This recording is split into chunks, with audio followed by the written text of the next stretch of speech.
ब्रजभूषण जी उर्फ पंडित जी के पास उनके गीता ज्ञान ब्लॉग के एक रीडर का मेल आया है। मेल्स तो उन्हें दिन भर में कम से कम 4-5 आ ही जाते हैं, जिनमें कभी गीता ज्ञान से जुड़े क्वेश्चंस तो कभी किसी प्रॉब्लम का गीता ज्ञान के जरिए सोल्यूशन ढूंढने की बात होती है। लेकिन ये मेल बाकियों से कुछ अलग है।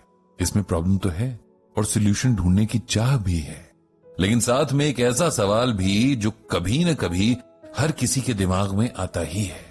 ये सवाल इंसान कभी खुद से तो कभी अपने क्लोज लोगों से पूछता है, और मोस्टली जिस भी भगवान को मानता है उनसे भी पूछता है।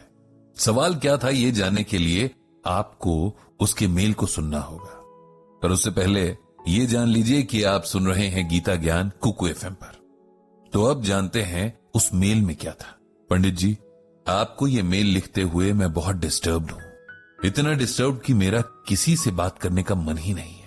लेकिन फिर भी मुझे किसी ने आपके ब्लॉग की कुछ बातें व्हाट्सएप पर भेजी और मुझे लगा कि जब आपके अकॉर्डिंग गीता में हर सवाल का जवाब है तो मुझे भी मेरा जवाब मिल ही जाएगा।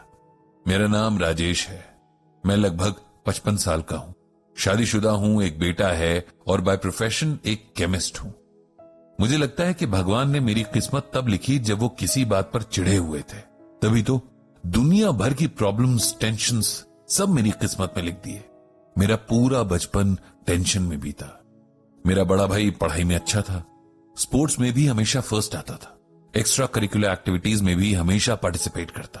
पेरेंट्स का वो आइडियल बेटा था। फिर हो गया मैं, यानी राजेश, जिसमें अपने बड़े भाई जितने टैलेंट तो क्या, उसके टैलेंट का 10वां हिस्सा भी नहीं था। मैं बहुत एवरेज स्टूडेंट था।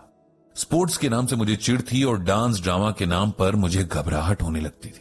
मेरे पेरेंट्स को खुद भी इस बात की बहुत टेंशन रहती थी कि उनका दूसरा बेटा उनके बड़े बेटे जितना इंटेलिजेंट नहीं है, और वो इस टेंशन को हर दिन मुझ पर भी थोपते रहते थे। हर वक्त के कंपैरिजन ने मुझे इतना डिस्टर्ब कर दिया था कि मैं अपने भाई से ही नफरत करने लगा था।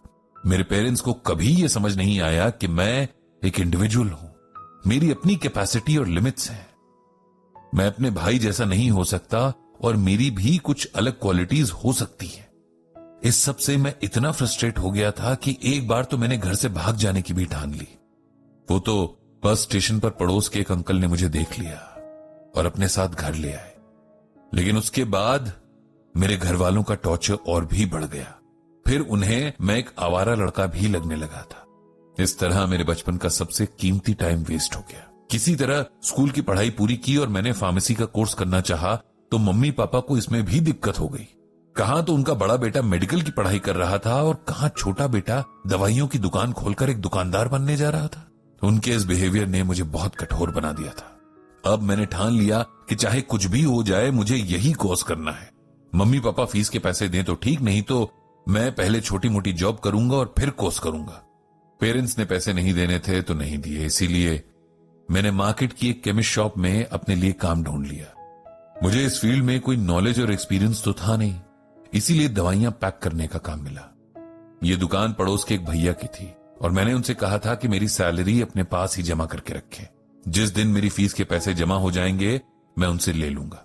घर में माहौल तो वैसे ही खराब था, इसीलिए वहां रहने का मेरा मन नहीं करता था और अब जॉब की वजह से बस सोने के लिए ही घर जाता था। मेरे पेरेंट्स अब मुझसे हर तरह की उम्मीद छोड़ चुके थे, इसीलिए उन्हें कोई फर्क नहीं पड़ता था कि मैं कहां हूं। 2 साल बीत गए और मेरे कोर्स की फीस जमा होने में बस 2 महीने की देरी थी कि यहां भी किस्मत ने धोखा दे दिया। दुकान के मालिक जो मेरे पड़ोस वाले भैया थे, उनकी एक एक्सीडेंट में डेथ हो गई और उनके बाद उनके बच्चों ने मेरी बात का यकीन ही नहीं किया कि मेरी 2 साल की सैलरी उनके पास जमा थी। मैंने रिटर्न में तो कुछ लिया नहीं था, इसीलिए इस बात का कोई प्रूफ मेरे पास नहीं था। अब मैं खाली हाथ था, मेरा दिल टूट चुका था और मैं ये तकलीफ किसी से शेयर भी नहीं कर सकता था। मैं अक्सर सोचता था कि मेरी लाइफ में इतनी प्रॉब्लम्स क्यों हैं, लेकिन तब एज भी कम थी और फ्यूचर के लिए कुछ होप्स भी बाकी थी, इसीलिए इस ख्याल को ज्यादा देर तक खुद पर हावी नहीं होने देता था। केमिस्ट शॉप में 2 साल काम करने के बाद मुझे इस काम की डिटेल्स तो पता चली चुकी थी, बस मेरे पास वो डिग्री नहीं थी जो इसे चलाने के लिए जरूरी होती है। एक बार बातों बातों में मेरे एक दोस्त ने बताया कि अब 2 साल के डिप्लोमा वाले भी केमिस्ट शॉप खोल सकते हैं और डिप्लोमा की फीस भी कम है। इस बात से मुझे एक नई हिम्मत मिली और मैंने आखिरी बार अपने पेरेंट्स से बात करने की कोशिश की, लेकिन उनका जवाब वही था जो 2 साल पहले था। उन्हें अपने बेटे को दुकानदार बनते देखने में कोई इंटरेस्ट नहीं था। अब मेरे पास कोई चारा नहीं था, तो मैंने अपना कोर्स करने के लिए अपने ही घर में चोरी की और इसका गिल्ट सारी जिंदगी मेरे मन में रहेगा। कोर्स पूरा करने के बाद अब मैं फिर से खाली था। मेरे पास फूटी कौड़ी भी नहीं थी कि मैं अपना काम शुरू कर सकूं। मैंने फिर से एक फार्मा कंपनी में काम करना शुरू कर दिया। बहुत मेहनत और ईमानदारी से काम करता था, ओवर टाइम भी करता था कि किसी तरह पैसों का अरेंजमेंट हो जाए और मैं खुद का काम शुरू करूं, लेकिन इसमें बहुत टाइम लगने वाला था। मेरा बड़ा भाई अब तक डॉक्टर बन चुका था। मेरे पेरेंट्स ने उसे बहुत सपोर्ट किया और अब उसका खुद का क्लिनिक था।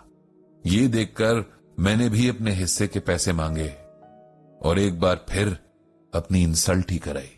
अब मैं अपनी नौकरी में रम गया। वहीं मुझे एक लड़का मिला जो बिल्कुल मेरी तरह सोचता था। हमारी गहरी दोस्ती हो गई और हमने लोन लेकर अपनी केमिस्ट शॉप खोलने का सोचा। उसके पास कुछ प्रॉपर्टी थी जिसके बेस पर लोन पास हो गया था और आखिर हमारा सपना पूरा हुआ। काम सही से चल रहा था कि मेरे फादर की तबीयत खराब रहने लगी। मेरा भाई पैसे तो बहुत कमा रहा था, लेकिन पेरेंट्स के लिए उसके पास टाइम नहीं था। मां ने मुझे ही कभी ताने देकर तो कभी इमोशनल ब्लैकमेल करके उनकी सेवा में लगा दिया। फादर की हालत देखकर मुझे बहुत दया आती थी। मैं पिछली सारी बातों को भूलकर उनकी सेवा में लग गया था।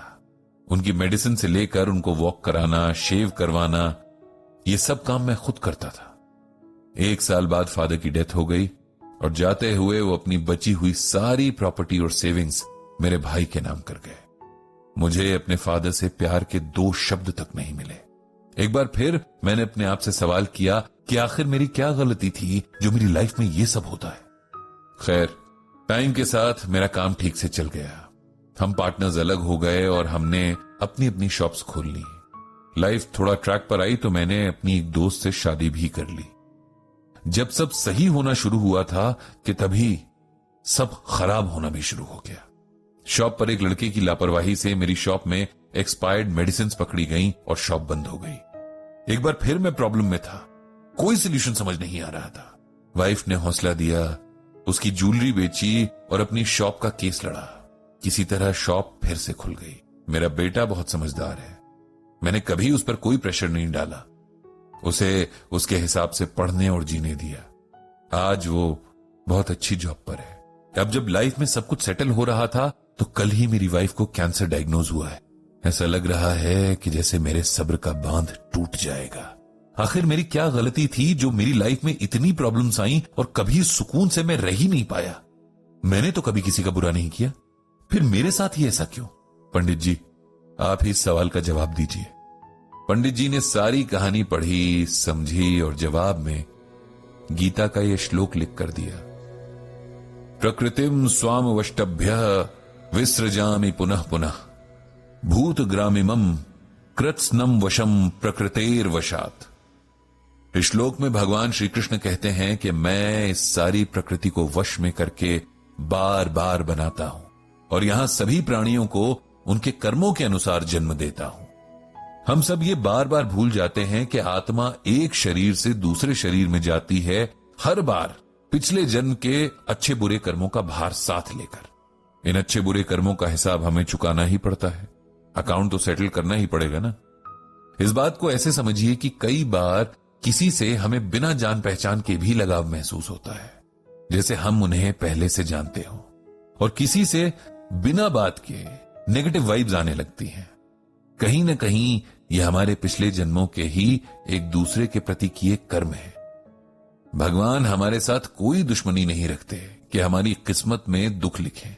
ये तो हमारे खुद के कर्म हैं जो हमारा भाग्य बनते हैं। आपने बहुत संघर्ष किया है, लेकिन अब ये सोचकर खुद को मजबूत कीजिए कि ये सब पिछले जन्मों के कर्म थे। अब आगे सब सही होगा। ईश्वर आपको शक्ति दे। ये कहकर पंडित जी ने मेल भेज दिया और इस तरह से गीता ज्ञान का ये एपिसोड भी कुकू एफएम